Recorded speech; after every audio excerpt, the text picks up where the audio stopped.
Okay, you sound like you're about to die.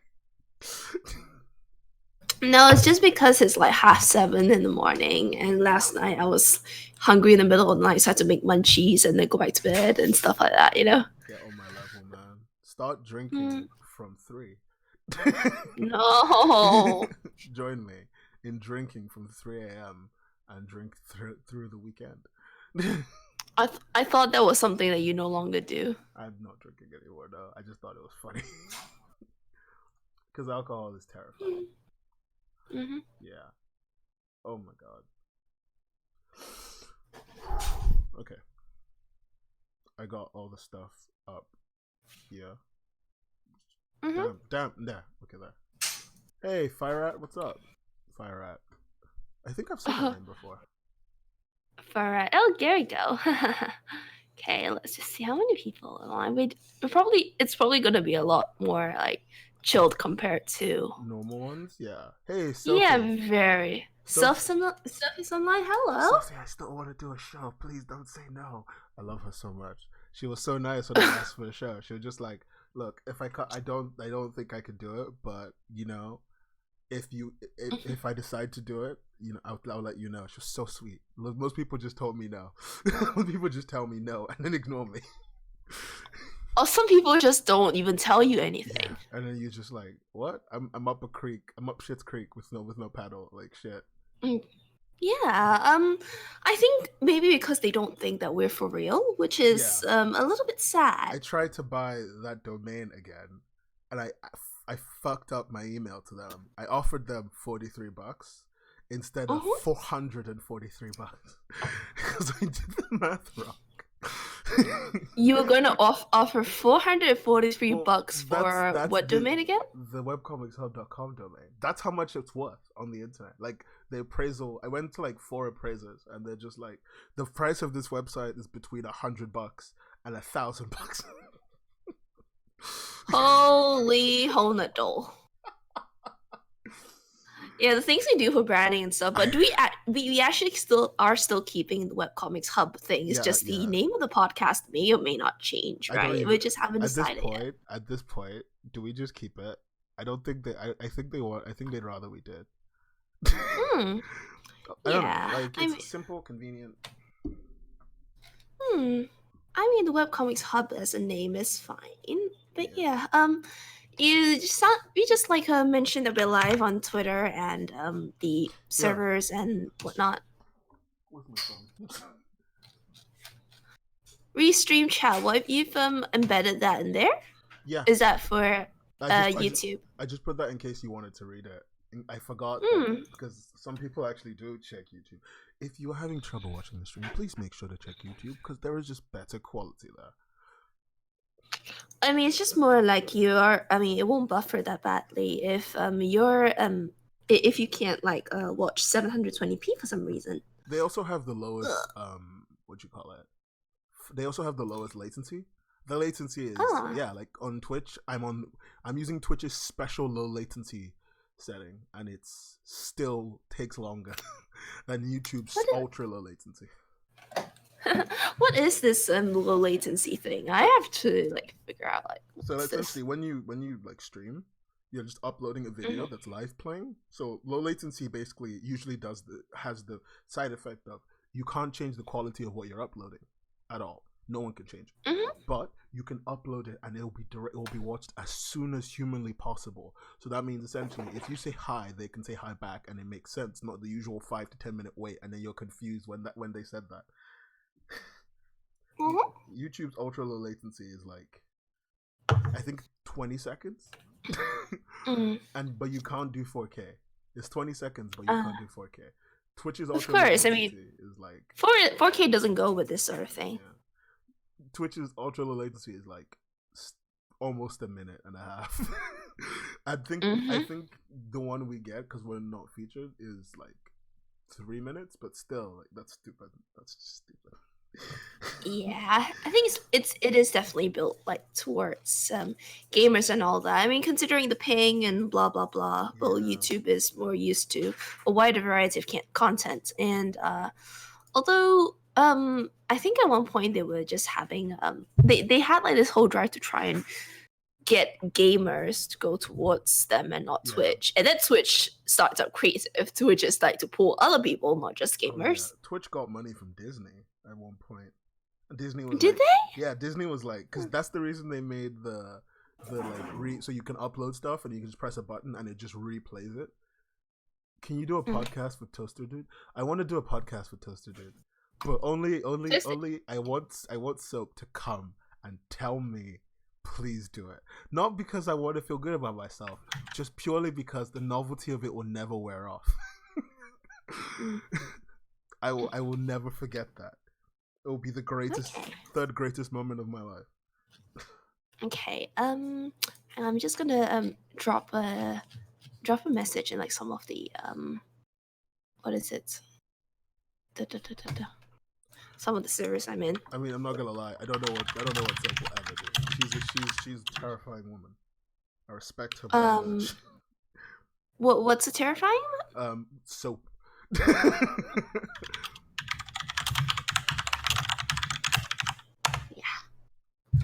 Did you just DM her and ask her? She said no.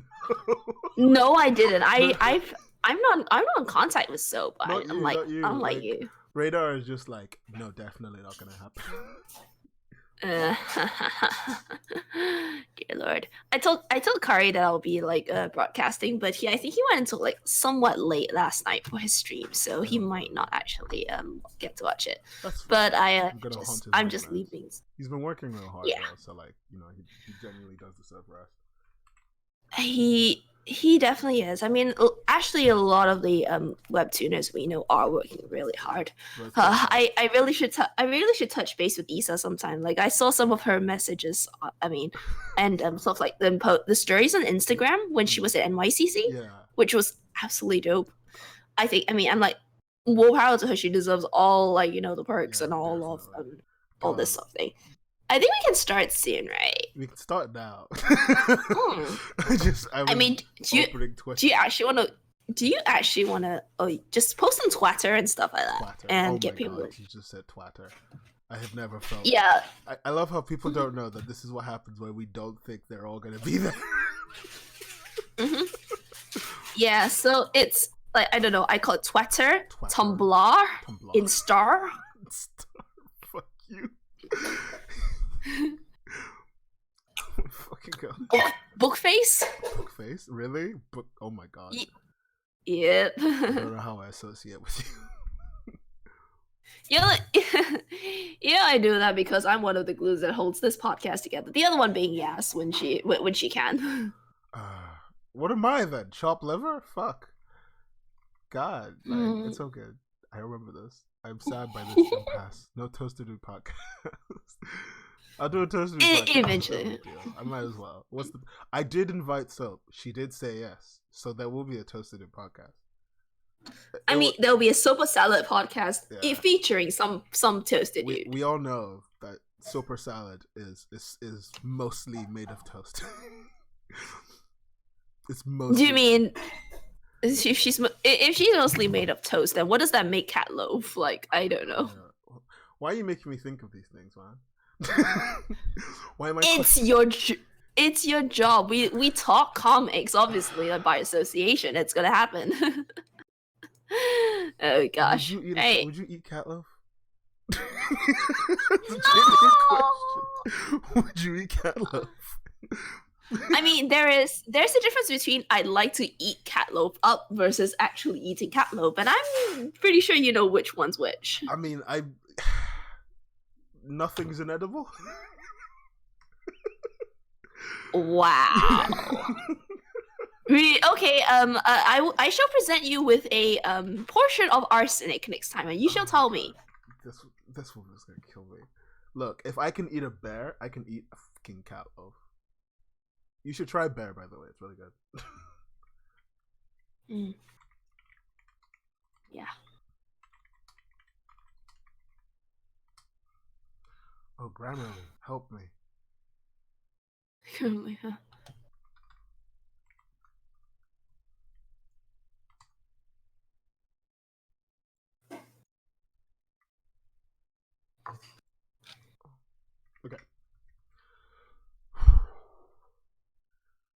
Smells like pate. Hey, outside rice. Wait, there's cat food that smells good. Sometimes reading your comments are the scariest thing in the world. Just the stuff people say on our podcast can be so strange. Okay. Alright. So we got a loaded show today, don't we? I say loaded. It's like loaded to like an hour. Maybe an hour and a bit. So it's not even the longest show we've done. We've done a 3-hour show. So. 3-hour show? Jeez, like I don't know. We did one. We were on for 3 hours. Yeah, I mean, I think it's because we had like two people or something like that. But then like 3 hours is kind of hard for people to stay paying attention to. So we try not to do that. We're ready to start like whenever. So just let me know when you've got the intro playing and stuff. I've got everything playing. I'm gonna mute you now. Okay. Okay.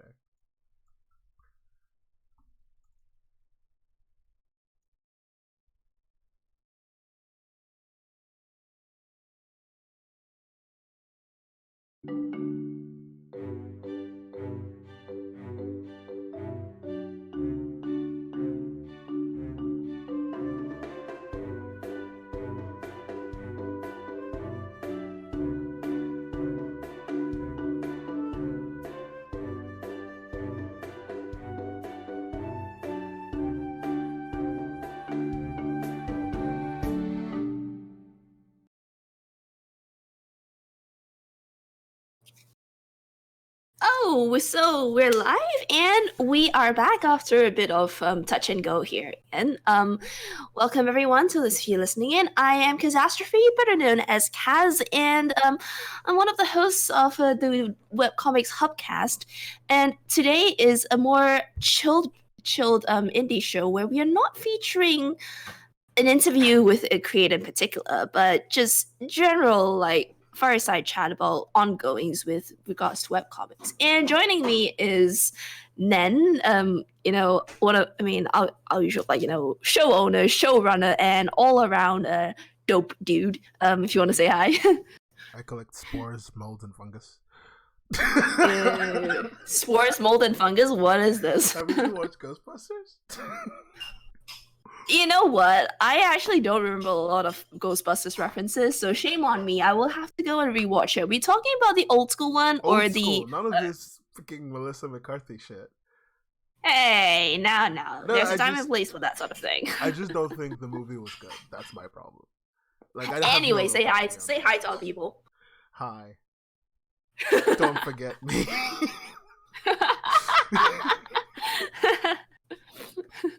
But yeah, I mean, apart from being like hosts and producers on the Webcomics Hubcast, both Nen and I have been involved in webcomics in some form or another, namely on Light Webtoon. I edit the stuff, and Nen also edits the stuff, and yes, we do. And we talk to the people who make the stuff a lot. There's a lot of talking to the people who make the stuff. And sometimes yelling. Oh god, there's so much yelling. So many. Think of the children. I mean, all in all, we're just trying to say that it is hard work, and we are support personnel who do hard work also to help the people who are doing the hard work. And speaking about hard work, this recent contest on Line Webtoons, and also to a small extent, the Tapas Creator Incubator Program, has seen a lot of said hard work from creators all around the globe. Like all sorts of entries have flown in, and Webtoons just last month announced their final 8. I mean, the top 8 who made it through to the first round of their contest, and a whole list of honorable mentions, didn't they? Yeah, it was basically these are the top 8 people that we have decided are family friendly enough for us, but also good. So I was very happy with quite a lot of the choices they made. The honorable mentions were also really good.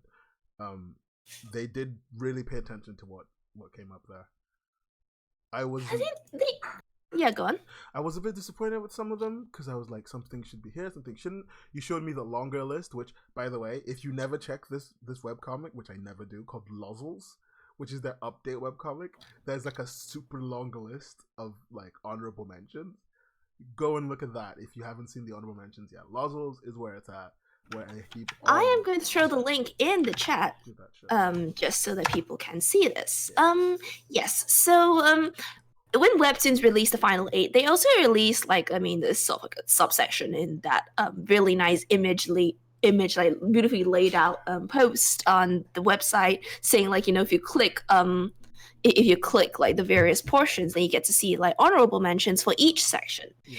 And then they release an update comic post on Lozzles, and outside your eyes says your voice is sort of low. If you want to bump yourself up a bit. Got it. Okay. Yeah, so if you check Lozzles, they said, here's the real like list, and it really looked like almost the whole world, his wife and their dogs were on there. Oh yeah, it felt a bit like a cop out when I read that. I'm not gonna lie.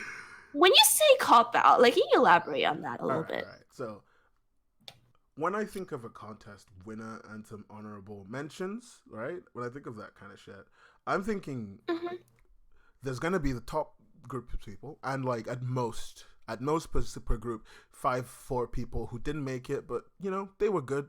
They were really good. Hey Ace, what's up? It's on YouTube. We can see YouTube chat, and I always forget no one else can see than me and Kaz. I can't read. I can see I can see like the YouTube there. Yeah, would you like to share the link on YouTube as well? YouTube. I will get that to you. The Lozzles link. Can you send that to me, please, awesome. real quick? It's on the Twitch chat. Jeez, you butt donut. You just called me a butt donut? I've never felt so. Yes, I did. My very being has been broken. What next would I be? Okay. I got you. What's his name say? Complex Ace. My very being has been broken. Your YouTube is gonna be mistakenly spammed. What is this? Oh crap! I'm using the wrong account, so I can't post links. Okay. Sorry. My bad. I did it. I fixed it. One mistake. Jesus Christ.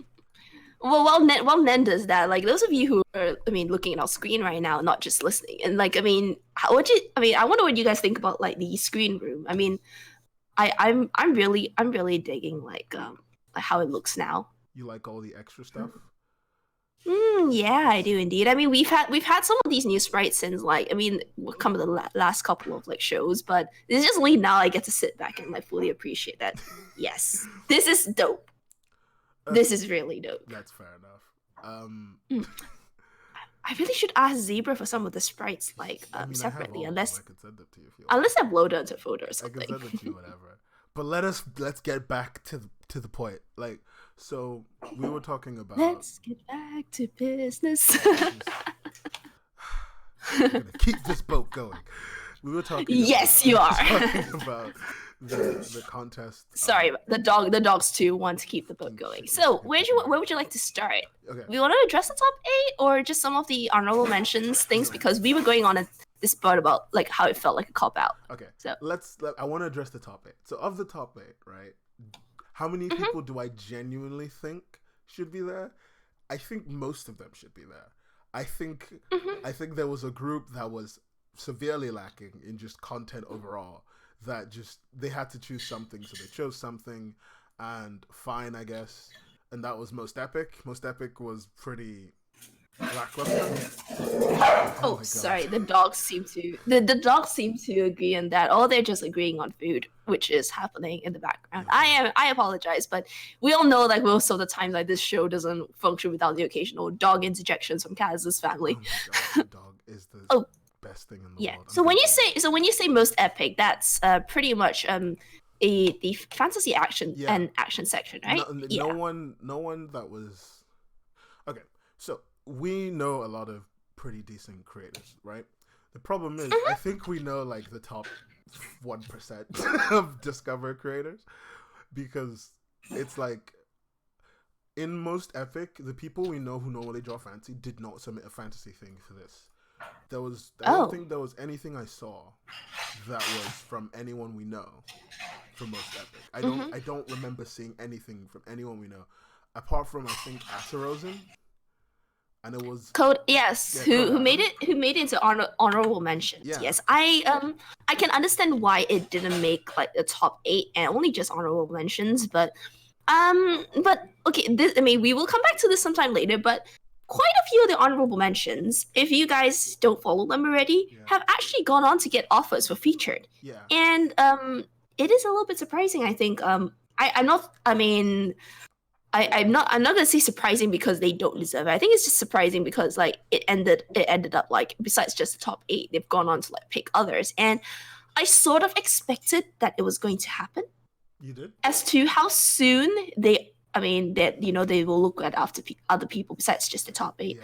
As to like just how many of these honorable mentions they are going to move to featured is still a mystery. I mean, I don't think they're gonna move a ridiculous number of them to featured or anything, but I think it's gonna be like a sizable number of them. You know, a good number of people, and I think it's gonna mostly be people who we consider like relatively like talented and good at what they make. Purple Hyacinth, I think, should be a shoo-in to get a featured role. I don't know if it did actually. Sophie, if you're still here, did you? We don't know. Maybe if Sophie's here, maybe she could tell us, or maybe she won't tell us until everything is in order, which we totally respect. But at the same time, there are people who are saying that it probably slow burn webtoons sometimes do take a while to get picked up, and I can see why. Like sometimes webtoons wants to play it safe, like they want to see and make sure that if it's a slow burn story, that the creative team or creative person, if it's a one person show, is going to keep is going to be able to keep it going. It's interesting because you got to remember that stories like I Love You, which is one of the top performing webtoons on Featured, she's pretty much raking it in a way. That took a while to get picked up. We're talking about like at least 50 odd episodes in, if I remember. Yeah, but like, okay, some of the stuff, like, I know they take a while to pick stuff up. It's quite regular. By the way, hi Reddit boy. We don't have what's that thing called again? Affiliate. We don't have cheering. We don't have cheering enabled yet because we just have our Patreon and our stuff down below for donation stuff, but we don't have cheering. We do this once every 2 weeks, so we can't really get the Twitch thing. I mean, we should just add it. Genuinely, we add 1/3 episode, we get it. But fuck it, we'll get that there. is true. We'll cross that river as soon as we can. That is true. Yeah, that is true. I'm just gonna let you know that. But oh my god, she has the most spectacular dog. Yes, sorry, there was some noise going on in the background, dog, so. And don't you dare consume the dog. I know this is something that most really cruel people in China do. Her dog looks like a chicken nugget. It's a very irrelevant point, but I always say this. It's very important to me. But let me. This is such a okay. I mean, shall we go back to what do you want to go back to? The fact that most epic was mostly lacking, and not very epic. Yeah. Most epic, despite its name, had very little to what I would call the like high level top tier stuff. I like the look of Cape of Spirits though. It was made by the same creator, Fictional Skin, who so I think I'd like to think that a lot of the creators who made it, like some of the top performing ones, this isn't their first rodeo, so I would expect like they know what they are doing. Or some people who look like this is their first rodeo on Webtoon, they've been doing illustration of some form for quite some time, so they've cut their teeth on other things. But I was going to kind of address the whole fact that with Webtoon, they were kind of damned if they do and damned if they don't with regards to who they picked were top 8. Yeah. Probably because at one point, like some of the comic the contest entries were being promoted on like their algorithm and whatnot, some for quite a long time. Yeah. And people were kind of complaining. And people were also complaining about like some more established entries, established like people who either they restarted their webcomic or they've been long-time creators and they were like, oh, they already have a fan base, like, and all the just never going to be able to win this. Okay, it's pretty much like, yes. I accidentally cut you off there because I just moved the server to Singapore, so it'll be easier for you. Because you cut like twice. What? But essentially, your point was people were upset that they're never going to be able to win because Webtoon was promoting some other people. The algorithm was. The algorithm was for some other people that were already in the competition. Plus, also the fact that they were newbies and they were thinking like they were underdogs and stuff. Yeah. And they were going to be able to have the same clout that more established Webtoon people had. And in addition, especially like people who were more established who decided to restart their Webtoons for the contest and re-upload it.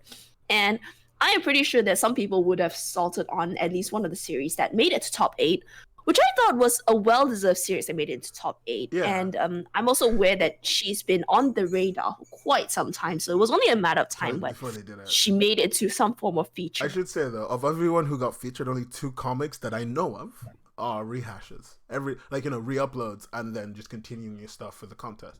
For the most part, everything is new. So there's Lalan's Curse and Hellish. Hellish got featured. Which I haven't... Yeah, they're not top 8. No. I said of everything in the contest, only 2 rehashes I know got featured, which I still need to message. So I don't know why I haven't done it yet, but yeah. Oh, she's dying trying to prepare for it. I mean, Code Adam was a rehash, but it was quite a longer rehash, and I believe that Code Adam and his other series. This is stuff I don't usually want to give Lance also the credit and stuff like that. I mean, I just at one point I was a bit like, hang on a minute, like it's really hard to stay reading it because almost all of the characters sound similar. Like they didn't have distinctive voices. They didn't. Why are you laughing? I just love the way you said that because I didn't think that was where you were gonna go. What do you think I was gonna say? I thought you were gonna just be like, oh, it's kind of boring, but like no, you just went no. This person lacks the basics of character development. Well, I think like they might be it might be one of those early stage kind of things, but they have like they have restarted, and I've seen some like effort in developing in that front. And actually, I also know some backstory about like they've actually talked to other people trying to be a bit more conscious about that sort of thing. So more power to them because comics is one of those things that that thrives on cooperation and collaboration, even if you're doing most of the work yourself or all of the work yourself. Yeah, definitely. If not, like it's quite often you get like blinded by your own vision and you don't really consider what else is going on. By the way, people are asking what's every 2 weeks. It's podcast. Why hasn't it been every 2 weeks in the past month? 2 reasons. 1, I wasn't in the country. 2, we've all been really busy. Like I started college again. Kaza has a full-time job. Yeah. Also, Kaza started doing some things with old people again. Don't ask. I'm not gonna tell you. It's gonna make it sound really shady. Well, my day job is in public health, and the projects involve like age people, old people. What do you mind? Yes. Thirdly, like some of us actually have also have like our own Webtoon like creators to look after. Yeah. I look after the creator of Exco, who also draws for Merryweather on 2 series. Yeah. And I have to keep him sane. Yeah. I also look after the creator of Driver and edit his stuff. X is. And Yas also, Yas, our other host, is also in college and also works. At one point it was 2 jobs. Bless her. It gets easier for us if we get support. It gets easier for us to just show up and like take weekends out. I, for the most part, because of the podcast this year, had to do a bunch of work so I could pay a year of rent. I've literally paid 1 year of rent. I don't know how I did that. I thought I was gonna die. But so you don't have to work weekends. I don't have to work weekends. And I don't have to work Tuesdays. So I have days free that I can now do other things. Yeah. And I also just recently have a couple of like paid like consultation things for Webtoons. I can't disclose the full like details of what they are, but it is slowly like coming together for me slightly. She's gonna fix someone that I'm hoping she's gonna fix for ages. Tell us you're gonna fix. Try. Tell us. Oh my god. Tell us you're finally gonna fix Unordinary. I wish, but that's kind of what the paid Webtoon editor's job is, not mine. But let me bring it back in because we always go on these tangents every like 5 minutes. You people keep pulling us out. I'm gonna blame them, not us, because it's funnier.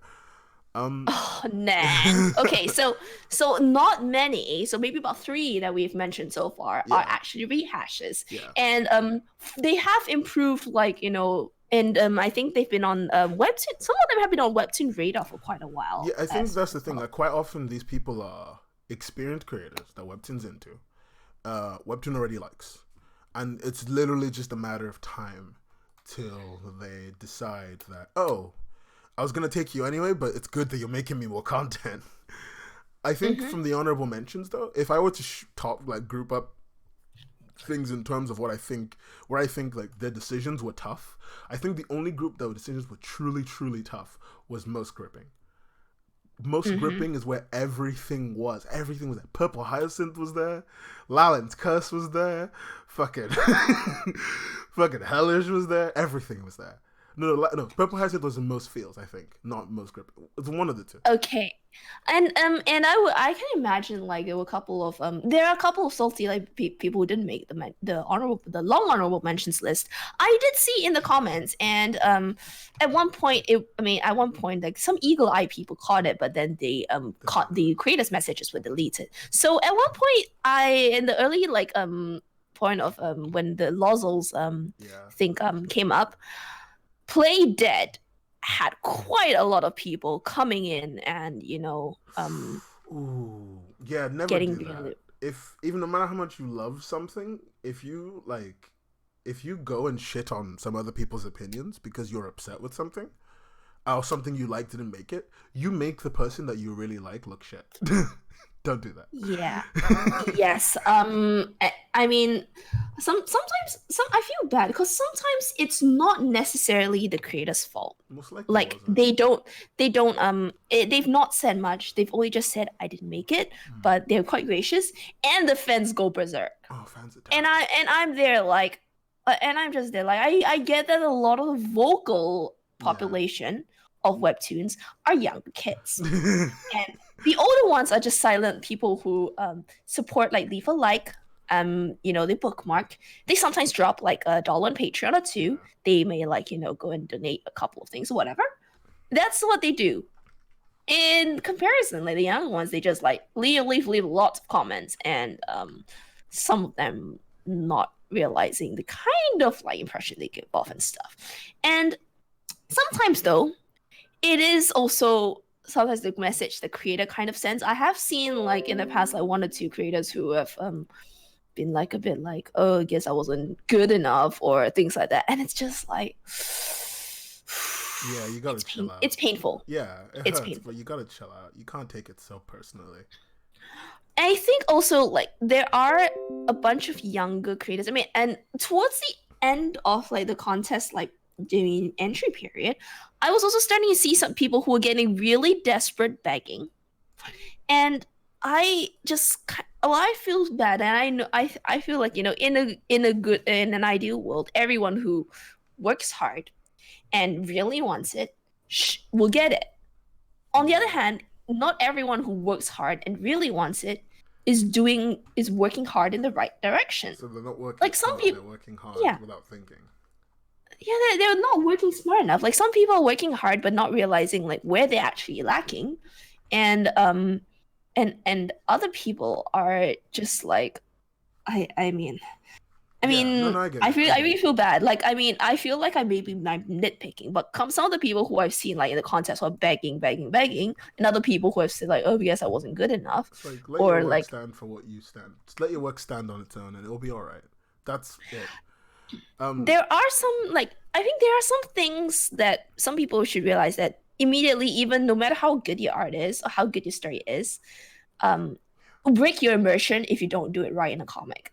Chief of those things I find is into language. I think your language and your typesetting, especially for dialogue, we can't excuse. I mean, I think most people can excuse like 1 or 2 things, especially the younger ones, and so they can see past it. But when you have so many comics to judge,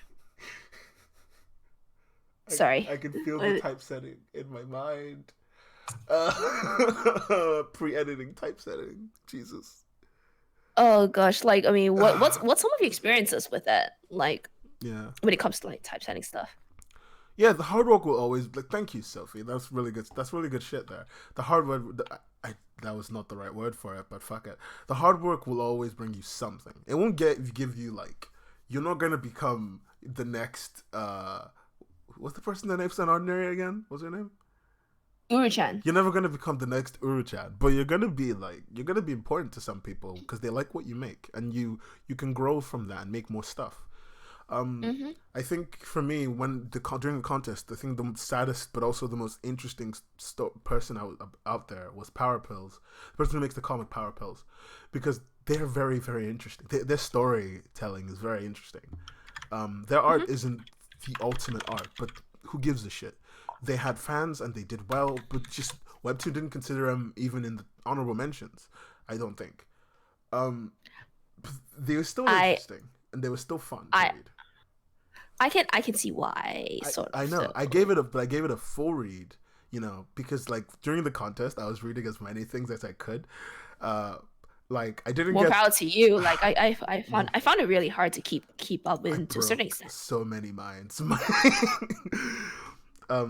So many things frustrated me, and I left a lot of like I didn't use my main account. I used an alt account, and randomly I would just go to comics and just leave a lot of really long constructive criticism.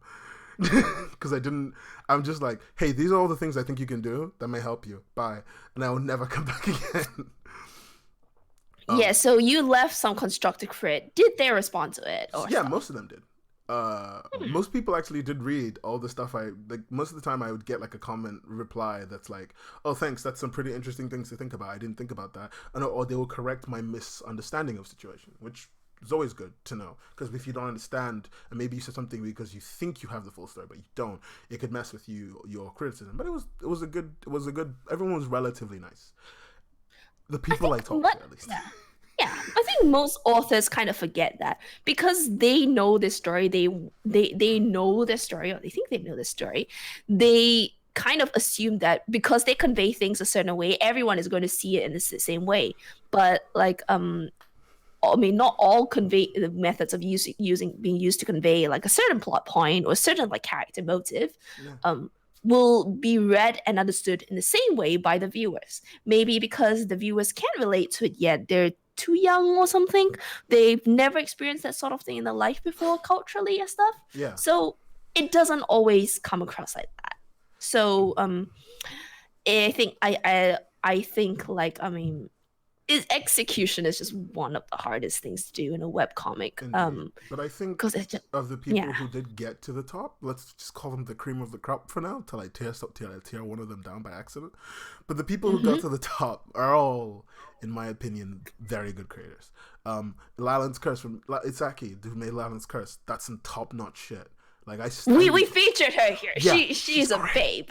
Okay. She's a babe, and I'm so glad that she has finally gotten there. Raining Knives by Moth Trap, that was interesting. Sorry. Yeah, I mean, for Lance Curse, I'm aware that Webtoon editorial interns had contacted like a couple of them some time back, and so it's a not right now, but eventually situation. Yeah, it was one of those. Yes. For most epic, as you said, Cape and Spirits was still interesting. House of Stars, I don't know, I'll give it time. I'm pretty sure the problem with fantasy is it always takes time to build up, but you'll get there eventually. Most feels, Edith and the four of them, I felt some stuff. I didn't feel all the stuff I think I was okay with feeling, but I felt some stuff. I felt some really stuff. I think one thing that was really nice to note was the variety of art styles that were present in the top entries. Definitely. And everyone was just saying, Webtoon just gonna go for like a certain aesthetic. But if you just take a look at the featured pages, a lot of different stuff in there. Fucking same. Well, yeah, I mean, you can see that there's some definitely more Korean like aesthetic kind of art, like notably from the Korean translated series, obviously. But even within there's so many different types under that umbrella. Yeah, pretty much. Which reminds me, Batantonia, thank you so much for the follow, my dude. Or my lady, or my whoever you want to be known as. You're awesome. I couldn't really think of a funny thing there. Thanks a lot. When it comes to, I think my favorite section, as you know, I love comedy. Yes, I think we can agree that Love Advice on the Great Duke of Hell was a hilarious Yes, it one. was the best thing. I was so okay.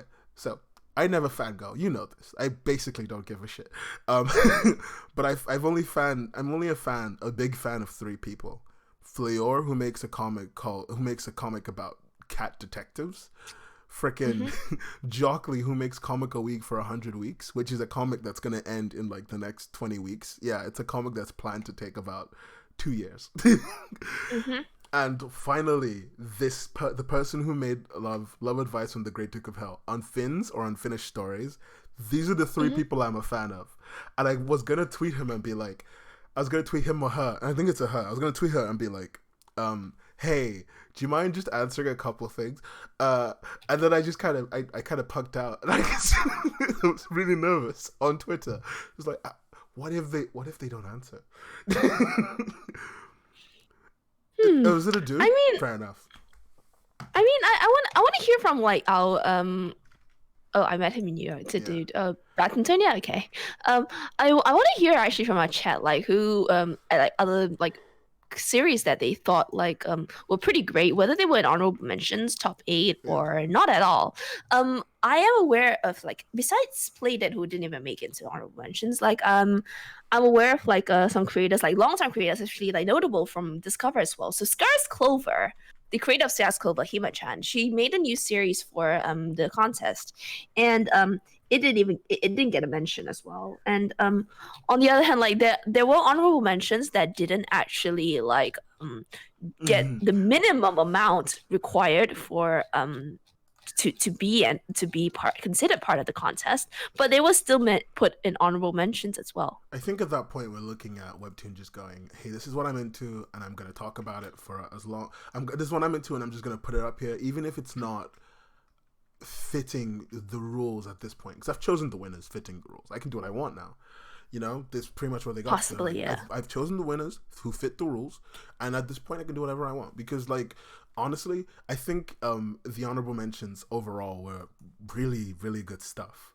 The most last honorable mentions was mostly meh, but it was really When you not. say meh, like why was it meh? Was it meh Okay, because of the quality of gags? Was it it was meh meh because of the because it was quality of the it was art, or what? it was meh mostly because of the quality of comedy.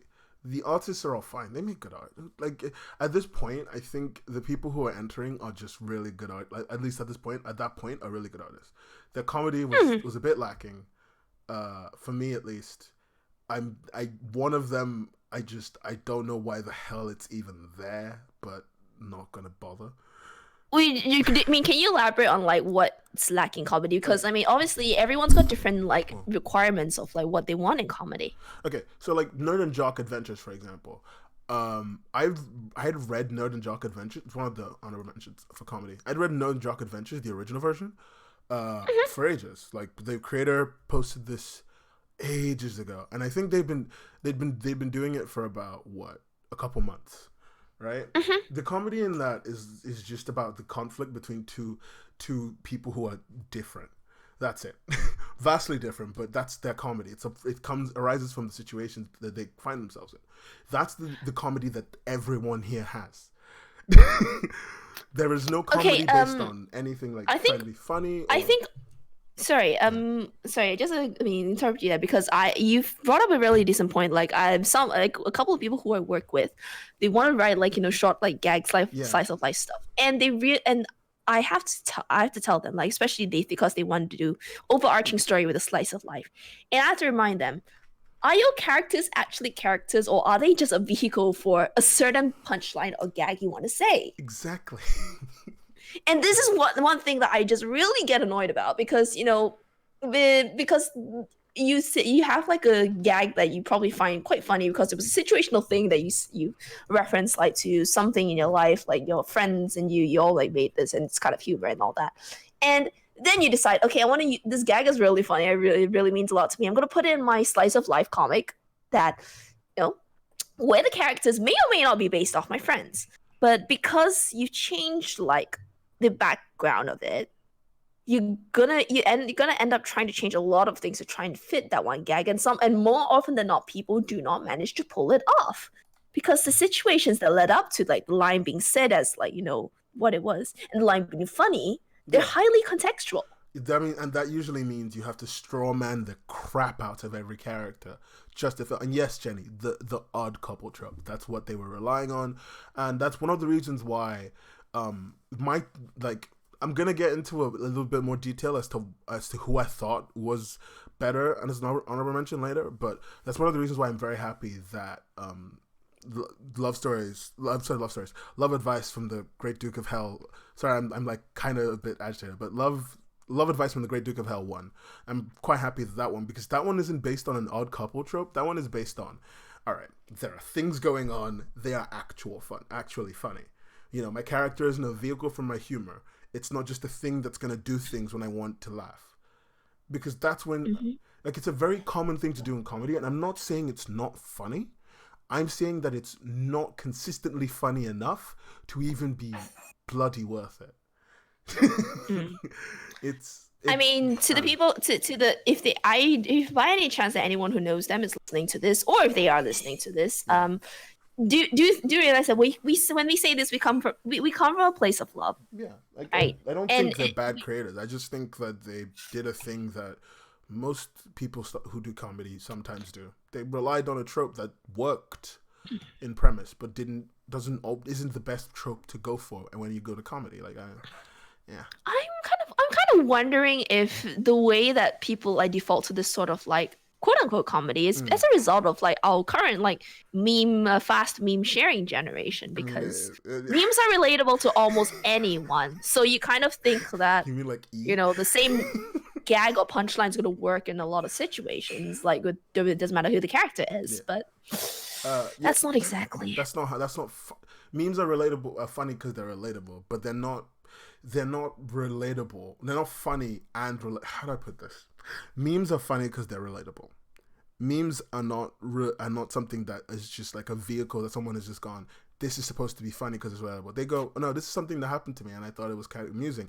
Meaning that there's a level of depth to the character because it's all about your experience as who you are. So it means there's more going on than just the situation, if you know what I mean. Yeah, I think memes are relatable to different people for different reasons as well. Or just sometimes because they come out of nowhere. And like, it's just, you don't like E. I'm gonna say this every time. E is my favorite meme. You need to Google that shit. It's got Markiplier's face photoshopped onto Lord Farquaad, photoshopped onto Mark Zuckerberg. It's the funniest thing in the world. See, Yas is saying that memes are something you look at for 5 seconds and move on. Yeah. And this is not great for if you want like gags or jokes that humor that actually sticks in the reader's mind long after like the laughs have subsided there and then. Pretty much. Like I mean I go back to my favorite Nozaki-kun, and all like pretty much like most people who watch the show, they can pinpoint all like those damn gags that stick in. Like there's a scene where one of the assistants, Mikoshiba, is talking about like, geez, how to like draw like poses and stuff, and you know, like S poses because, you know, the S of the body line. Mm-hmm. He's ended up actually like curving his body in like an actual S and stuff. And I think we've all like to a certain extent we have like as artists like tried to like use ourselves as reference and done crazy things in the name of it. So that part is relatable. And it's also quite interesting as well, just because it adds a layer of character development. It tells body humor. Yeah. That's why like it's a physical gag there. It's a physical gag, and it adds a layer of character development. It lets you know he cares about his work a lot. It matters to him that he makes something good, but he's also willing to like go to any length to do it. But he's also ridiculous. Yes. I mean we can like talk breaks comedy maybe on a future indie show, but I mean if that's something that our viewers would like to hear about, I mean do let us know, like some nudges in that direction, because I think comedy is great. I love it. I think we all need a bit more of it in our lives, good quality stuff especially, because life's just like a huge dumpster fire at times. So you know, But we want stuff that sticks with us long after like we first see it, because I mean, let's put it this way, no amount of cheap thrills is gonna replace like those that just really like, you know, stick with you. And so go back and remember Yeah. even when you're like not got it in front of you. Okay, So like before we stay here for the next 10 years talking about this exact same thing, we should go on to the next bit, even though we're late. Did you see anything about the New York show? not as much as I would have liked. I only I saw at a least couple saw screenshots. I heard they went to karaoke. I heard that everyone met Shen. I heard Shen subscribed to a bunch of people's comics in front of them, and they're all really interested in him. And no one stopped gushing for like 2 hours. I mean, Shen's a long time creator. I mean, that kind of thing, like it might seem small to him, but it's huge impact on like people. So I can see why. Oh gosh.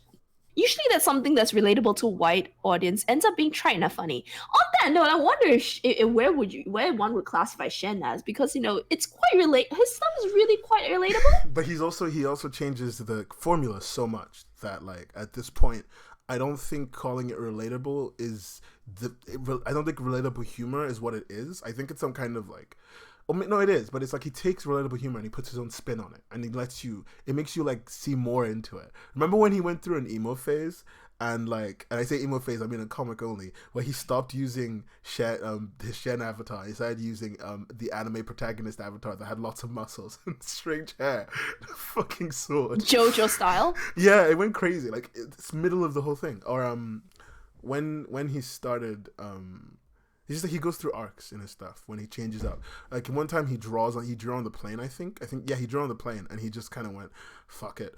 Just took pictures of that and uploaded that. Plus, his comic is structured to be, by like you can consume everything separately. You don't necessarily have to go from one to the other to, unlike those like slice of life with overarching kind of things. Yeah, I think because you don't. I mean, I don't think his comic doesn't need like you to be invested in the character per se. No. This Blue Chair especially, yeah. It's just one of those like. But over time, his comic does require you to be invested in him, quite often. Some of the more like challenging stuff, I guess. Yeah, he falls into the rut of like wanting not rut. That's a lie. That's the wrong word. He falls in a situation that anyone would after making content for what now 5 years, something like that. When making content for so long and the same content for so long, that is just hell. They already know me to like a good enough degree. I'm just gonna write by myself, and that's. That's not even a problem. I think that's just a deserved situation you earn when you make such good content for so long, And I think that's what takes it away from being just relatable, and it's more like as you become more invested in him, it stops being just relatable, haha, funny. And it's like, I know this guy, and when you laugh at something that happens to your friend that you will never normally laugh at, but because you know this person, it's really funny. And that's the thing I think most creators who start off wanting to do like humor slice of life series need to know, like, are you laughing at this because it's your friend? Yeah. And like but you don't realize that not everyone's going to find it funny, or is it actually something that everyone is going to actually find funny because it is widely relatable and it'll do for that point of time. Pretty much, like that's where we always end up when it comes to comedy. It's what ticks me off a little bit. But yeah, I mean, I love how we brought it all the way back to comedy, despite the fact that we wanted to talk about New York. Okay, so let's go back to New York. They, as per usual, they had their lots of like fun panels, and I am so jelly because I'm all the way on the wrong continent. I know, right? Just it costs a butt ton to try and get there. It's like $3,000. Fuck. It's $3,000 for you, right? Yeah, like it's probably more for me. Like it's so expensive. It's buy a ticket a year in advance, and you get it for like maybe under $1,000 if you're really lucky.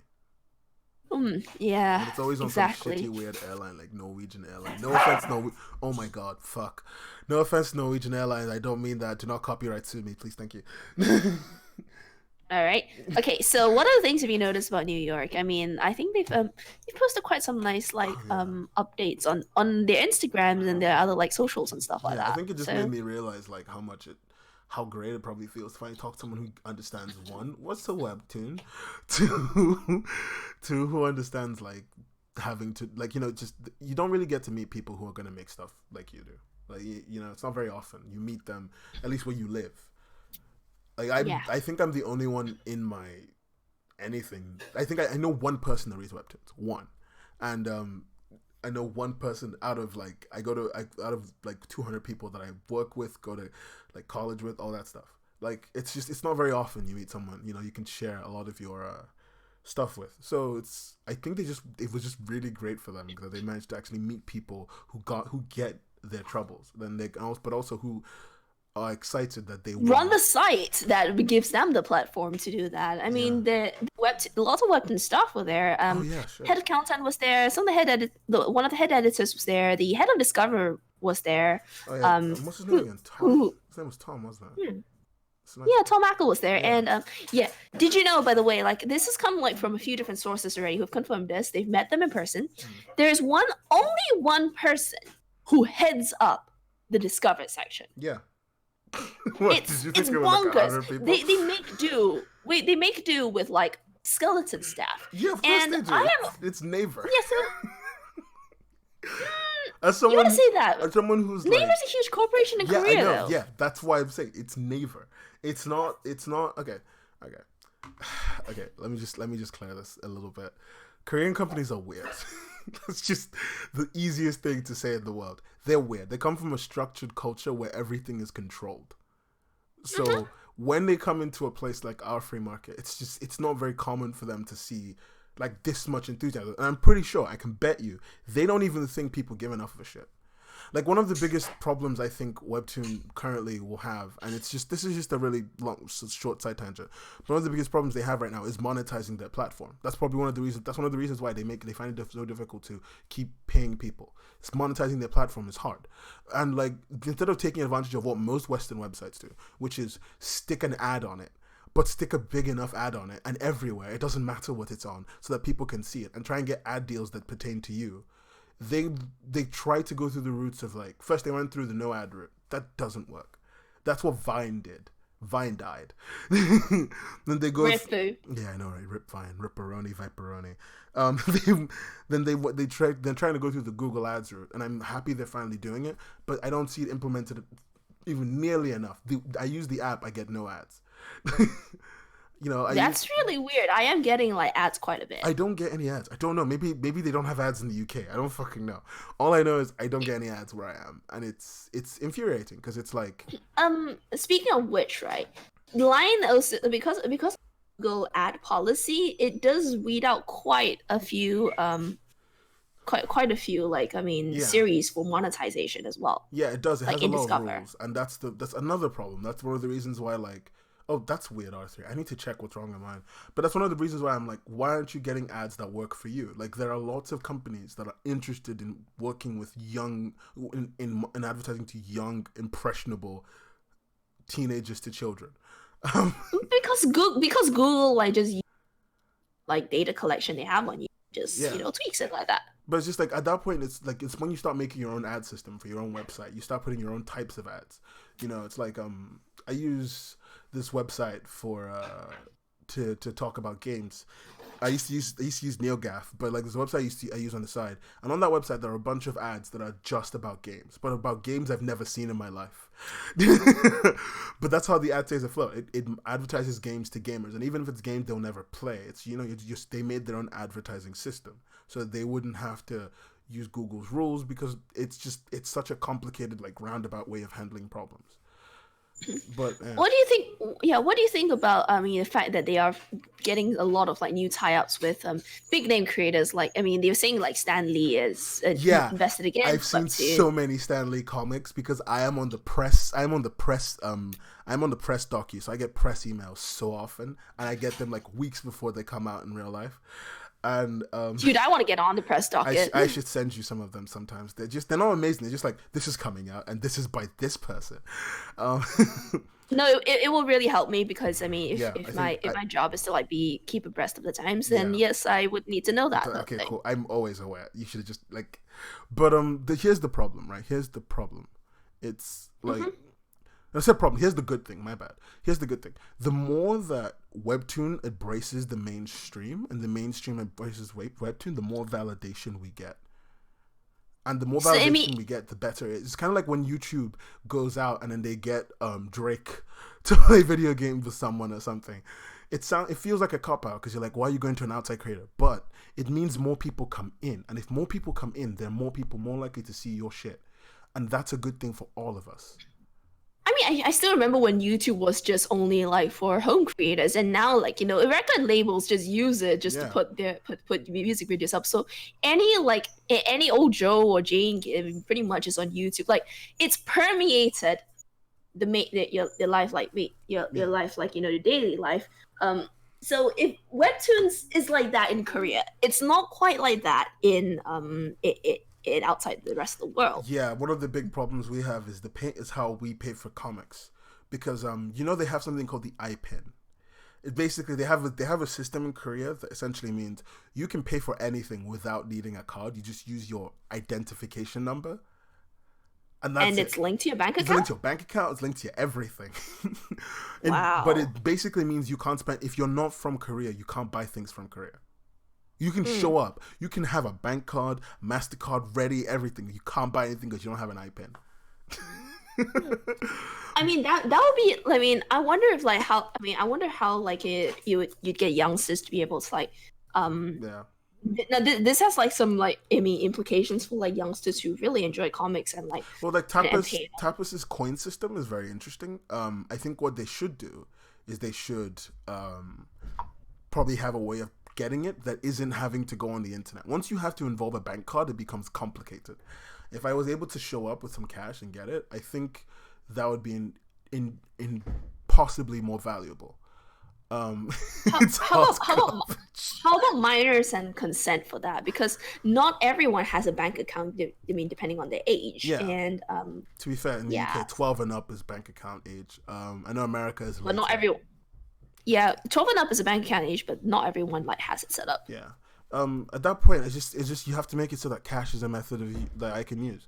I think at this point, I think what it relies on is it's either a system in between all these companies and young adults or younger people who just have cash, where they can essentially get their money in the digital format and then they can spend it, or the companies themselves making the jump and making the leap and getting involved in that shit. Either way, it's not going to be. There's no clean solution on our side. They have all the clean solutions on their side. Speaking about Tapas. Sorry. Yeah. Like, finish your point. No. I was gonna say, like, e-wallets are such a huge, like, they're on the up, right? And it's quite easy to register for an e-wallet. You can, and QR code readers are like pretty much available in any old kiosk or whatever, like like a 7-Eleven or something.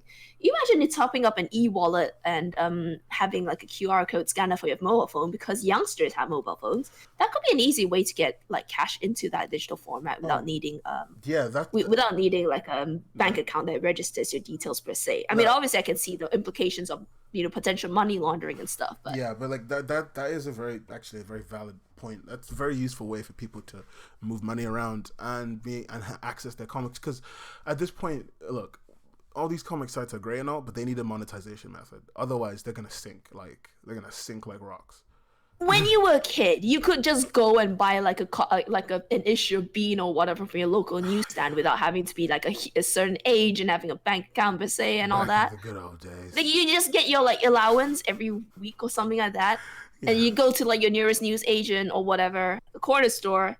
I like how you think I went to the news agent to buy comics and I didn't just use the internet to play. This was back in the day when I was reading short story. All I did was play Dwarf Fortress and use the internet. I was a very sad child.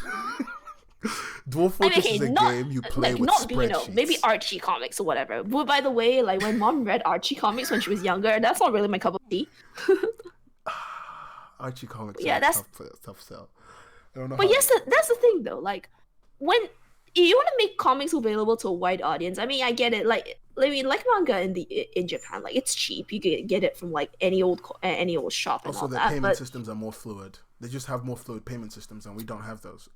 It just encounters a whole bunch of problems. And the ads also. You guys say you get ads on the mobile version of it. How big are the ads? I've only seen ads on the PC version, but even then, the ads are so small. They're like at the bottom of the comic, if I'm right? Well, they've mentioned some ads that play music like and sound right away, and that's kind of like intrusive. Yeah, but like at this point, I'm down for some. Yeah, it's only a small box at the bottom. I'm down for some full screen apps, like full screen ads, like Oh, not even a full screen, or just you know what? I was very upset when Pacific Rim bought the ability to put a comic on the site, but fuck it, start selling comics, start selling comics based movies. I'm down for any of that. Just advertising comics on the silver screen. well, no, comics like so. Pacific Rim was coming out. They literally made a comic to advertise their movie, and they put it on Webtoon, and I think they paid Webtoon for it. You need a little bit of an extra budget, but I mean, this goes back to a joke that one was prefer writing for film or you're writing for comics, and someone and this writer just said, oh, I prefer writing for comics because like this huge ass explosion in CGI costs a lot less to do in a comic. Oh, yeah. And the artist is just there going, I'm going to kill you so bad. Yes, but I think one of the pitfalls of the internet age is that while it's easier to get your comics out there to like older kids, it's also harder for them to give back in terms of monetarily. Yeah. So something's got to give to like make up the shortfall. But that is not for maybe us per se to figure out the solution to. That is for people. Says supporting Bitcoin. Ace, I'm just gonna make a really really simple point. Just it's not a big deal, but cryptocurrencies are incredibly complicated for most people to understand, and also they are too volatile for people to consider as real weight methods of payment, so we will not step into that. Besides, this isn't an economics channel. I don't have that time yet. I should make an economics YouTube channel. It'll be so okay. So is that all the coverage you wanted to talk about for New York? New York and Webtoon stuff for now. Yeah, general Webtoon stuff. Yeah, I do want to talk though about the Tapas contest, which nobody remembers, but I did. I mean, I was like wondering like what happened to it. And Nan, I think you can go on like you take more of the lead on this. All right, so no one remembered the Tapas contest was going on. Oi. I'm sorry, but I remembered. You just want to make yourself feel important, don't you? Everyone knows Pepperidge Farm, remember? Pepperidge Farm, the cookie maker. Yeah, I'm having more fun with this than I thought I would be. Dude, like how old are you? Anyway, so what is the deal with the Tapas contest? Like, what is it that has got your goat? Okay, so Tapas contest, a bunch of people entered.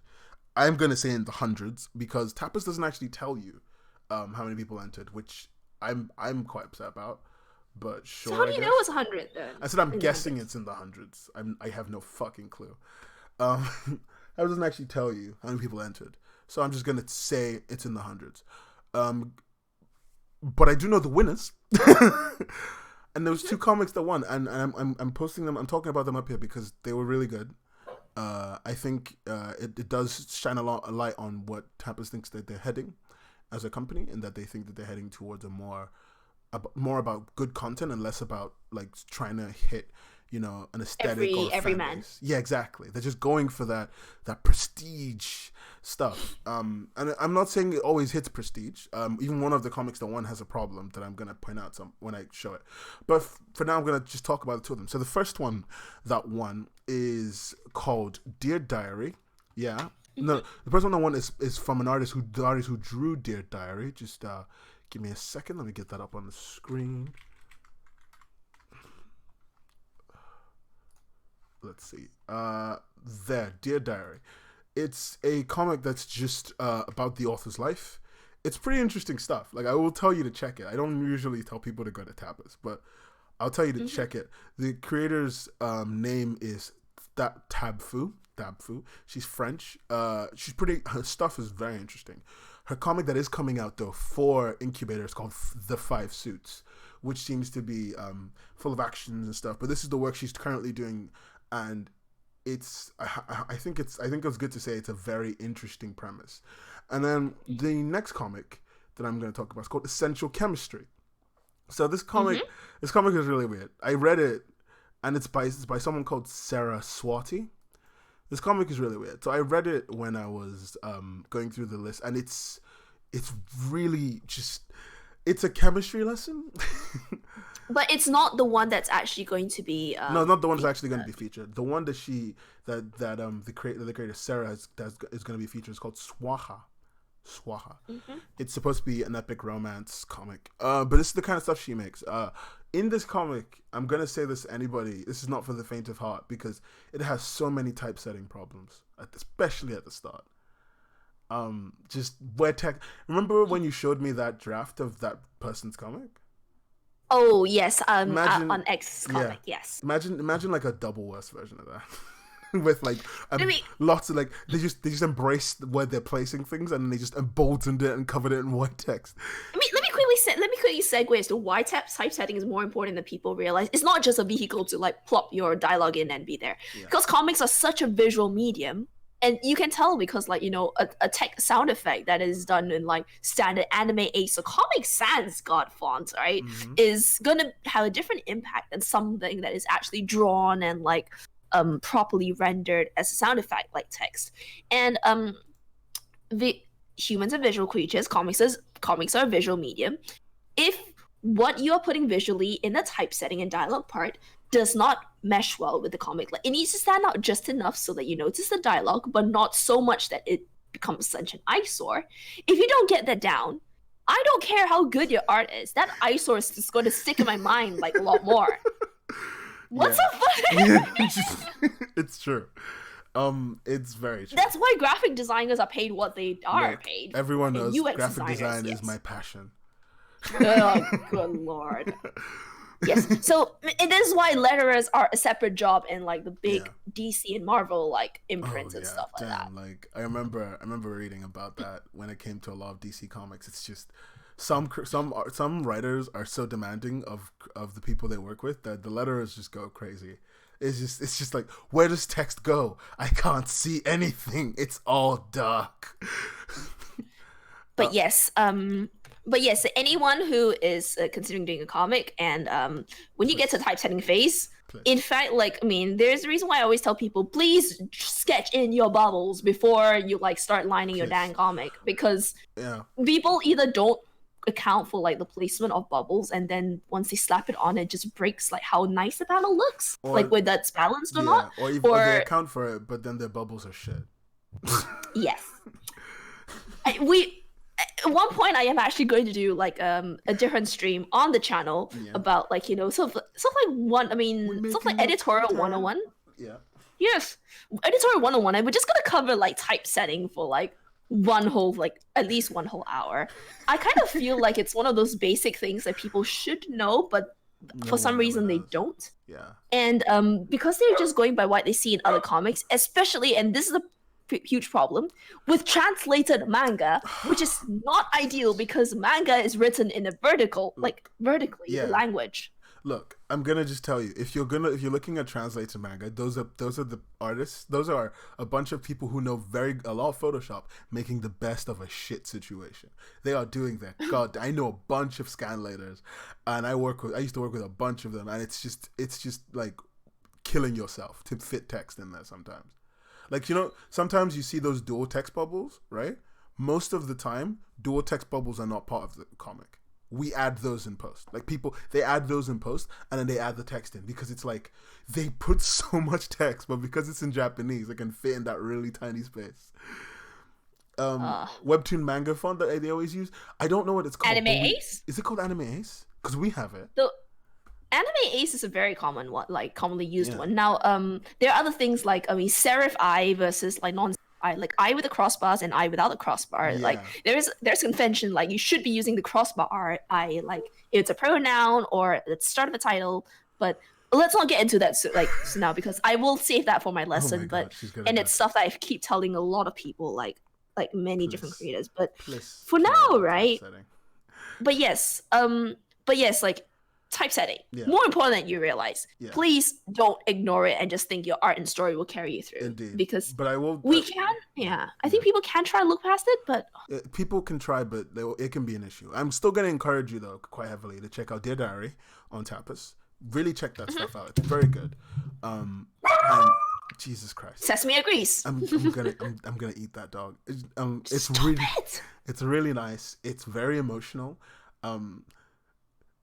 You will get a gut punch that will make you feel all the things you normally feel, but like when reading a comic. Dear Diary will just pull your heart away. Essential Chemistry, it's fun. I'm not saying it's the best comic in since Light Spread, but it really shows me that the creator does give a shit and can make good stuff. And they have so many moments where they make something very interesting. They do have very obnoxious typesetting, and it's just there's a whole thing about speech bubbles I can go into, but just you can love it even with the problems. Trust me, it's not too bad. I don't like bad typesetting at all.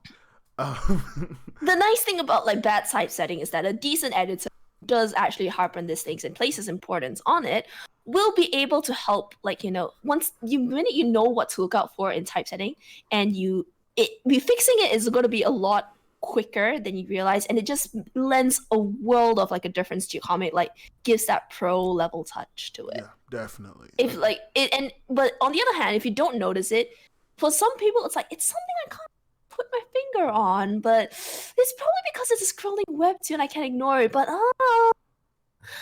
yeah. Yeah. Okay, so with all this talk about all these things that we always complain about, I think this is where we can go into the last section of what we want to do today and talk about the final lineup and what we wanted it to be.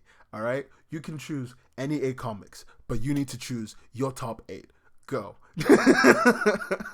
I'm like your top 8 from the contest, by the way. But any 8. I really can't pick my top 8, like, because no, because the reason being, like, when the contest was going on, I was like, there's so many things to pick, and like I was enjoying some more than others, but I just couldn't get in the headspace to like think who would be like the top of the top, because it's easy to say take the people who have the highest metrics, and you know, the best looking art, and that's an easy selection, but then you have to consider as well that Webtoon wants a variety, and sometimes like the highest performing metrics, I mean, don't necessarily reflect that the comic is ready to be featured. Like, it's true. It does sometimes I say that the comic is just as good as something else they have, but when you've already got that, why the fuck are you looking for another one? Yeah. Okay. I will give an example of someone with a lot like high metrics, but I think isn't ready yet, like barring a few other tweaks. And I say this with a lot of love. Scar's Clover is not ready for featured. Oh my god. It's not. I mean, I won't say like it's not horrible. I personally know the creator. I love her to death, and I really want her to succeed.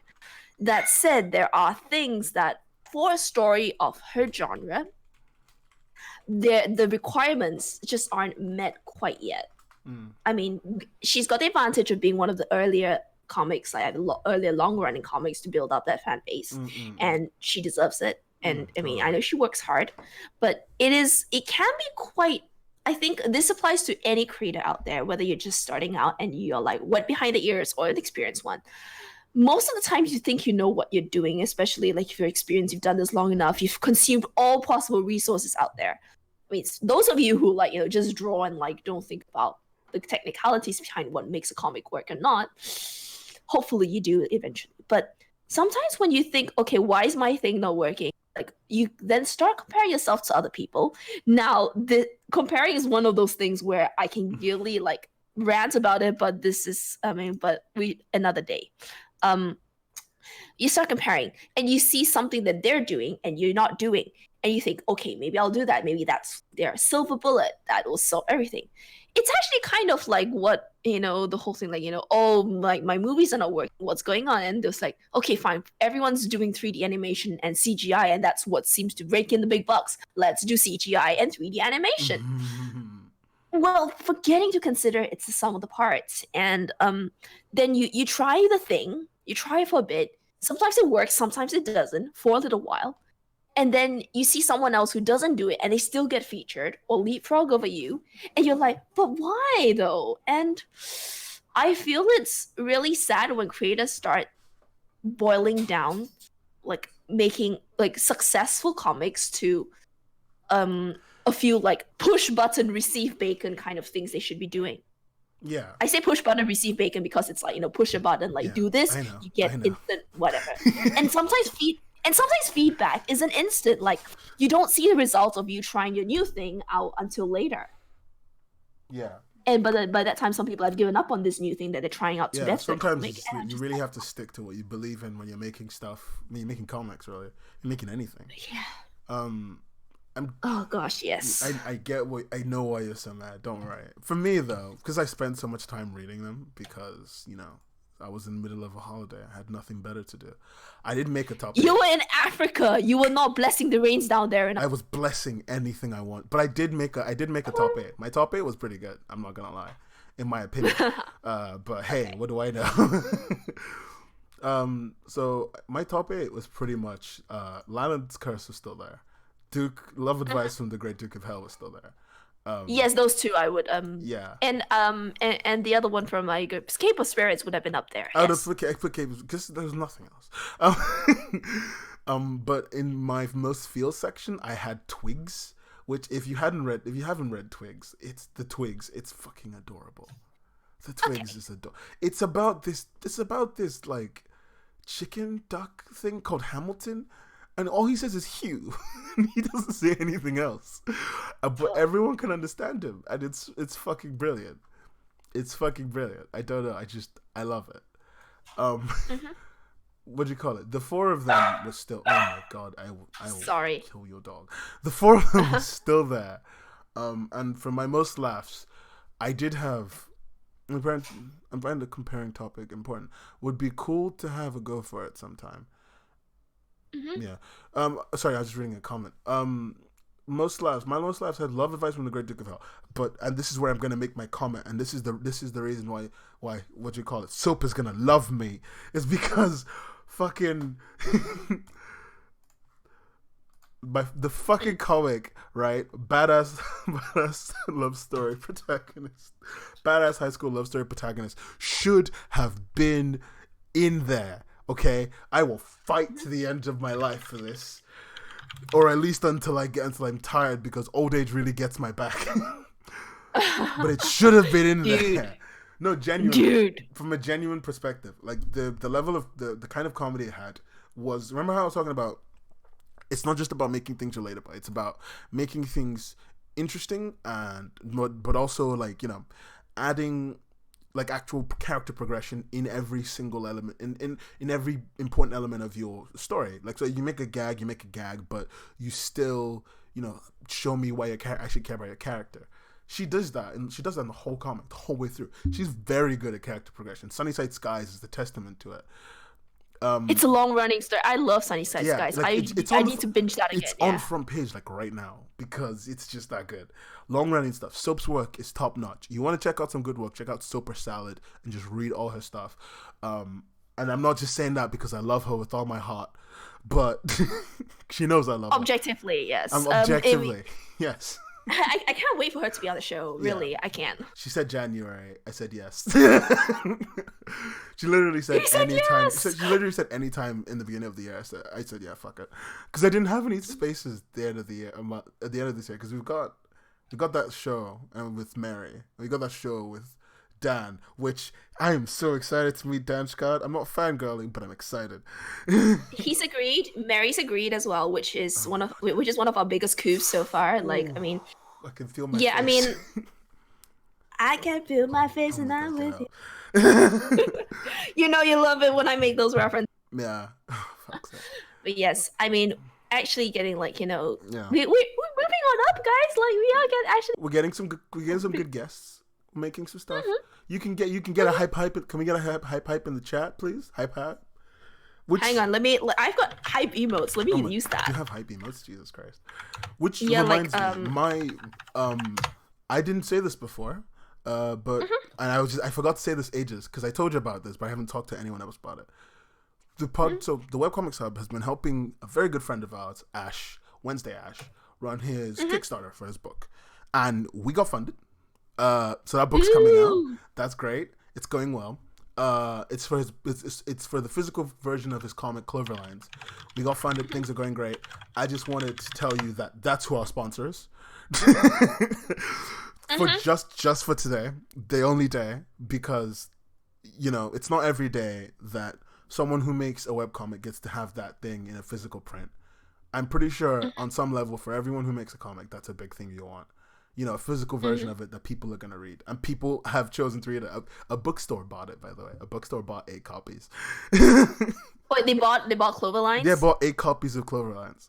Holy crap! Which bookstore is this? One bookstore in Indonesia. I don't fucking know. Okay, I thought you were gonna say like it's but anyway. But I think we emailed a bunch of bookstores, but like some bookstores paid for it. So I mean, it has some value, I hope. And just if you know Wednesday stuff or whatever, you know him. Tell him congratulations. He's doing great. You want to check out that stuff? It's on there. Just like Cloverlines, go nuts. Can we bring him back on the show again? He's been a good guest panelist like every now and again. Help us run stuff when you were away. I love having him. It's just that he's also like the most excitable man in the world. Hey. When he gets on a topic, we're done. Like that's the whole day gone. We talked about Hatsune Miku. The voice that he uses, the Vocaloid voice that he uses for his the songs he writes. Hatsune Miku or Hatsune Niku? Like, what is Miku. the difference? So it's the same thing. Basically, Vocaloid has one singer, quote unquote singer, that they use for the whole thing, and he uses that singer to sing all the songs that he makes for Cloverlines, the comic, and we literally spent like 2 hours talking about Hatsune Miku and the very concept of whether or not she's good enough to replace a person in music. Yeah, I mean, it was fun. He's a great guy. We do need to bring him up something that we found fun. You should bring one of your friends, because that was my friend. Yeah. Bring one of your friends. Bring one of your weirdo friends. That way I look normal in comparison. Yeah, Sunday, but yeah, let's bring back Wednesday Ash on another day, to talk about comics writing and stuff, especially since he knows his crap. Oh, he knows his stuff really well. He's good. He is the shit, not he is shit. Okay, there is a difference there, guys. One word, the, makes the difference. Oh, God. Yes. So I mean, it's interesting. What do you want to see out of the top 8? Okay. Since they'll just need to produce maybe 1 or 2 more episodes, don't they? Yeah, pretty much. For the next round. Pretty much, but they're all out. They're all doing the thing. They're celebrating. Congratulations to everyone who made top 8. You did a fucking great job to get this far. Now let me start that again. I'm gonna upload this directly to YouTube, so I have to make sure it's ad friendly. Congratulations to everyone who made it. You did a flipping good job getting there. I hope the best of them wins, and I hope that I hope they do well. I think of everyone that's gonna come out, I think the top people who are gonna win, the person who's gonna get to the next stage. I don't think anyone who's really okay. I know Lylan Scus is gonna get to the next stage because I am biased and because also she just did the best. She was winning by a ridiculous landslide. There was no way to even catch up to her, so it was quite hard to not give it to her. To be fair, so was Sophie. So, but of them, yeah. Love Advice from the Great Duke of Hell is a top level comic, and it's top level comedy. I highly doubt there's ever a chapter that will ever be not funny. So art wise, I think art wise, it's probably better than the other one that's in the running as well. Because both the palette is just handled better. The other one may have slightly cleaner art in places, but the palette and proportions of Love Advice are just they're more suited, and also yes, find the other stories a little bit more but suited to a brighter palette, but at the same time it's just not balanced or handled well enough. This comic, Love Advice, limited palette, uses it well. That's what I say here. Sometimes less is more, guys. Sometimes less really is more. Yeah, that's really, I don't know how he did how he did it, but he's good. I think it's called voodoo, by the way, which is sorry, it's a bit meta because Cape of Spirits is gonna crush it, just purely because Cape of Spirits was the only I think as long as the creator keeps the control over what they're making, I think even with the slow burn it'll turn out well. For most fields, it's I'm very upset that the Twigs didn't make it. All right, none of these people should be here. I should be getting fucking Bird comics every day, but So what do you think between those the two? Four of them and Edith, it's a toss up because I've read both of them. 4 of them is definitely better in terms of making me care about characters, but Edith makes me feel things. I think the 4 of them is one of those lighthearted, like high school relatable story. Yeah. I mean, if it's not for you, then at least for somebody you know, like those teen love kind of things. Yeah. Edith just seems to have more depth in terms of the quality of the dialogue. I think it could possibly mean it's a little bit unfair in a way because the four of them is written by someone whose main language is not in English, and I think when your main language isn't that, sometimes the quality of like what you say, what like your thoughts, you might be more eloquent in your native language, but in English it just doesn't come off as because either you're trying to translate and make sure the meaning comes across, but a lot of things that can be translation because you don't know the nuances of like what kind of vocabulary gives what kind of impression. You're just focused on getting like the direct literal meaning out there when you're trying to translate in your brain. And I have to say, like, guys, like, more power to you if you are doing a comic and try to reach an audience not in your native language. We go back to Lalan's curse on this because Issa's not a native English speaker. Yeah. And I think we know some of the struggles that she has gone through in trying to get her dialogue on point. Yeah. Which she actually has relatively, like, I mean, she does barring really well. barring some minor things, she get like her dialogue like gets it. It's punchy even in the English version. Yeah. But without being contrived, like, overly like sitcom style gag. And I think that's a testament to the power of like, just exposing yourself to a bunch of different media and also Google like Translate. Getting good help. Good help. And Google Translate. Google Translate is your best friend. Google Translate doesn't have like love no one else but Google Translate. Unless you speak a language that isn't Spanish, French, Japanese, or Chinese. Then you're fucked. Oh god. Like, then do you actually know like some things where Google Translate is really accurate though? The languages I just mentioned, Japanese, Spanish, French, and Chinese. It's the most accurate languages for Google Translate. The least accurate languages are languages that don't actually need to use Google Translate. So people who speak like Polish or Malay, they already speak English. They don't need fucking Google Translate. So the Google Translate version of the thing is always terrible. But people who speak things like Spanish or French always need translating. People who need to translate from Chinese to Japanese and Swedish is a thing sometimes. Also need to translate quite a bit. So quite often languages where if you live in a place where people don't speak English at all, try Google Translate because quite often it's very good. Personal experience though, in Chinese it really is lacking both ways. It's lacking. But I mean, it's really lacking. Like the grammar, kind of horrendous. Like in Japanese, sometimes it's okay, sometimes it's not. And I know this is because like it is one of my other like third languages, second languages, whatever. So it does okay like when I want to look up the meaning of vocabulary or like certain grammatical points, but it doesn't always have them. So we're thinking about that. Yeah. But yeah. Get a translation book. Oh my god! More power to people. Yeah. Arabic translation Ace said this on the YouTube channel, but the Arabic translation on Google Translate is awful. Don't even fucking bother. Just don't. Let's. Google Translate British English or Australian English to American English.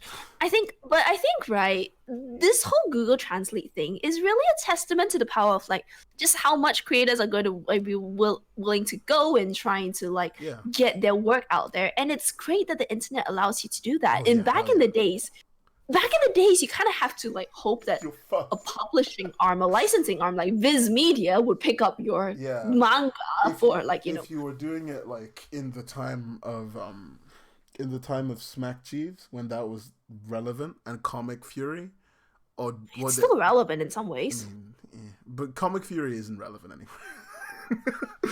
But if you're doing it back then, at that point you were relying on like a bunch of just people knowing you. Like I remember back then you didn't find comics by going to those sites and like looking up. You found them by going to those sites, then going to the the forums, and then just spending a couple hours there until you found someone you thought didn't annoy you. Then you'd read their comic. That was it. Yeah, pretty much. I think you mean that's kind of sucky. Yeah. But yeah, I mean things like fan translation like also like go a long way as well. Like sometimes you can get like fans out of the goodness of their heart. They try and they just don't capture enough of like they don't the capture enough of the nuances. personality. And like Ace also says on YouTube, he's giving so many useful answers there. That using movies as reference is a thing that he does, and it helps because his first language is English, and I respect that. My first language isn't English either. I know I sound disturbingly British, but yeah. So look for. How long have you been there already? What, like 4 years? But I've been speaking English since I was 7. Wow, so but you've only been in England for 4 years. Get out of here. I mean, for school, like I used to move here a lot. Oh, you moved. I used to like come here and go back. Yeah, I used to travel a lot. So you lived between 2 countries for a long time. Yeah, very long time. Oh, sheesh. Almost 3 countries for a while, but then that stopped. So wait, so you had like schooling in England, you moved around. I would go back home to my parents in Africa. I'd go to America for holidays sometimes. Like, so sometimes I'm in 3, and in a year I could be in 3, 4 different countries. There was a time when I used to go to Singapore a lot. Yeah. Good God, you are the quintessential, probably third culture kid, I guess. They call me well traveled. Racking up those frequent flyer miles. Oh yeah, I as an unaccompanied minor or something like that. So many, yeah, dude. No, I just got registered as a flight. My mom didn't want to like have those people follow me around, so I just got registered to fly, and I would just go. They'd stop you for like a moment, but like by 14, I was 6'1". So it's quite difficult to know if I was an adult or a child, apart from the fact that I was disturbingly skinny. That was all you had. And the eloquence would have given it away. Oh yeah, my lack of eloquence. It was just like fucking 14-year-old me could never put 2 words together. It's all right. But yeah, anyway, so going back to use your movies as this your whole reference. language thing. Do what do you call it? Do your best to just get your English out there. And if you speak a second language and you think your comic is worth putting in a second, you think someone else's comic that you've seen is worth putting in a second language, like putting I don't know, Lala's Curse in Arabic, do it. Like even if you don't think you're gonna capture the essence, and I know what you're saying, fan translations don't capture the essence, but it's not always about the essence. Sometimes it's about just reaching that group, bringing them in, and then you can capture the essence later. Because translations, like it's like with manga translations, we read a lot of shit manga. Like before you learn Japanese, I'm sure you were reading in English a lot of shit manga. Gosh, yeah, definitely. But you always capture that. At least they still get you in there, you know? You still care. Yeah, and I mean, it's impetus to move on to like better things. And for the record, like we Ace mentioned something interesting about like using movies as a reference. If you are a creator of media, consume different types of media to enrich your own work. Yeah. Please, you can't write or draw or whatever that you don't know. If you're worried that anything is like not original, whatever, quote unquote originality and creativity are pretty much remixes of all that you have consumed in your life. No one is going to remix it in the exact same way as you would. So there you go. Also, if you want to make the most pathetic protagonist ever, watch Neon Genesis Evangelion and then make your comic. Trust me. Get in the damn You mecha, will make man. the best worthless protagonist in the world. God, he sucked. I'm getting sidetracked. We've done all the things we came here to do today, so that means it's time to say bye. Thank you for the show, brought to us by Captain Crunch, and brought to us by our friend Wednesday Ash and his Kickstarter for Cleverland's comic. Just today. Don't forget Moso Box, by the way. I know, yeah, I'm getting there. And if you're thinking that maybe you want to get yourself some lovely goods, like one of Carrie's, and yes, the creator of Exco, Carolus, has some merchandise. One of Carrie's lovely pictures of a girl with blue hair. I'm too tired to remember her name. Which one? But if you want to get yourself some cool merch, cheap prices, low prices, go check out Monster Box and use our code WCHUB to get yourself a really decent deal on that. It's $5 off $50 offer, which and considering shipping is free, I don't think in North America, better. yeah. Yeah, North America. To be fair, most of the people who want this live in North America. Nowhere else exists. Yeah. Don't worry. I mean, if not just for Webtoon creators, there's also like a bunch of like soft animal girls on my the god, box so many who are soft worth animal girls. who are worth giving a home to. At one point, they did a Tamamo no Mai box like the other day. Like it was fake Grand Order, like a huge theme box with many different artists, and it was a good way to discover many artists who gave love to your waifu and adopt all your versions of waifu. And yeah, I mean, yeah. So check out. Remember the people to check out Captain Crunch, because you want some of that whole grain rock cereal. Check out. Why are we like plugging Captain Crunch? Because I can. This is my show. I can do what I want. Next time I'm gonna be plugging like some of your like Asians thingamabob, and you'll be like. But yeah, check out Captain Crunch, JK. Check out Clover Lions on Kickstarter if you want to check out a cool book and get some cool merchandise. The Webtoon contests next level, I think, is next deadline is November 16th. Yeah. Wow, so they actually have like what? The grand prize is November 16th. I forget when the deadline is, but there's another thing happening. Good grief. October. My bad. I made a mistake. Jesus Christ. I'm scrolling back to it. There it is.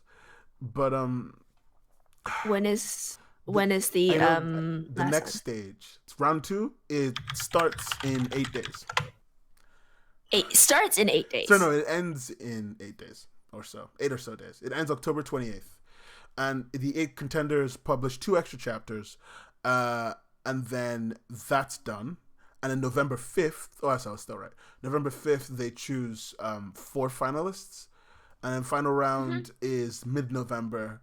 And November 16th, they choose the grand prize winner. So that's coming up soon. So go root for your favorite creators. Go drop a like on their comics if you give a shit. You know, drop a like, subscribe. I am really curious as to how they're going to disperse this money. Like, I'm pretty sure it's not going to be a lump. Well, considering the fact that all these people just got $5,000 thrown in their faces, and the next set win $25,000 each, and then the finalist wins $50,000. Don't fuck me. I want $50,000. Fuck. If we had $50,000, I'd buy a studio and I'd fly Kaz back here, so that way we could actually do this from a studio. Thank you, love. I mean, it's 50. Actually, yeah, it will cover a studio. Like, frankly, $2,500 will cover a studio. Genuinely. Would it actually cover equipment though? Yeah, for like 2 months. Yeah, the equipment definitely, and the studio for like 2 months. Yeah, definitely. Good grief. The studio is just a flat in the UK. It's just a flat that you've soundproofed. So. That is true. But yeah, I really want to know like how this like money is dispersed. Like they don't really mention it in the terms and conditions. I feel like they're genuinely giving out lump sum cash prizes because they legally can. There's nothing wrong with it. No one here is under 18. Can you imagine like the taxes that might be claimed on it though? Like, yeah, but theoretically, I think because of the case of it being a contest, it tends to be under the premise of like gift. Okay. In most European countries, at least. So as a gift, it doesn't get taxed. But hey, I don't remember all my tax laws. But yeah, everyone, more than ever, support your creators. Do you mean like give them constructive comments when you can? Like, I know it takes a lot more effort and all that than to like leave one of those like random like first like I knew you so hard, like I got flash and sort of comments like that. But I mean I know the small ones, every little helps. But sometimes when you're a creator and you see all like these different like comments that go like they seem supportive. Sometimes what you might need occasionally ET to give you some direction. And it really shows that people are more invested than those like surface level kind of things, which is kind of moving for a creator. It's actually how I got my jobs. Yeah. Anyway, we got what have we got to look forward to next week? Next show. Next show. 2 shows from now. We got Merryweather, right? Right. We got Merryweather, and we're going to talk about his many thousands of comics. And then we're going to meme, and we're going to learn about who he is and stuff like that, pretty much. I hope to see all of you there. Gosh, what can we get him to? of gag section. I'm gonna make him sing the theme song of what's that song? What's that thing again? Kekai Sensen. Yeah, the theme song of the first season of Kekai Sensen. I'm gonna make him sing it. Why that series of all things? Because he's from Japan. He's not from Japan, but he lives in Japan, and that's enough for me. He's pretty much adopted Japan. It's enough. Or Japan's adopted him. It's enough for me to make him sing the theme song of Kekai Sensen. Oh God. He has to learn it. It's no choice. I'm gonna make you're the one uploading. So you're the one onboarding him. So you have to show him the video. It's not my problem. Okay, I'll onboard him, but you also need to find like gag like segment like we did. Oh yeah, and we did with Sozu, and we did with Heisei and all that. I'm gonna figure something out. Gosh, like we'll cross that bridge. What knives do you like for cooking? Dear Lord, does he even cook like Japan's got? Good, Everyone in Japan cooks. Okay, that's the imagination anyway, I think I'm gonna live with. But yeah, I mean, but diner food is also pretty cheap. Oh, yeah. Anyway, I think we can sign off. Yeah, this is our ending bit. Thank you so much for showing up today. Thank you. Mm-hmm. Thank you. I've been Nen. I've somewhat been Kaz, I guess. Oh my God, you're so tired. Well, I picked up in the end. It's so like just gone 9 and talking for almost 2 hours. So yeah, we tune in next time. Thank you so much for those of us who joined in. This show will be uploaded, I think, on YouTube soon. Yeah, it's uploaded like literally instantly. She's been Kaz, I've been Nen. This has been To Catch a Predator. We'll see you. to kill a mockingbird. Oh my God, a netting bird. Fuck you. Everyone was doing this shit. Okay. Yeah, but yeah. Until then, like, keep creating, keep reading, and stay frosty. Bye. Bye. God, we are so fucking cringy. Jesus fucking Christ.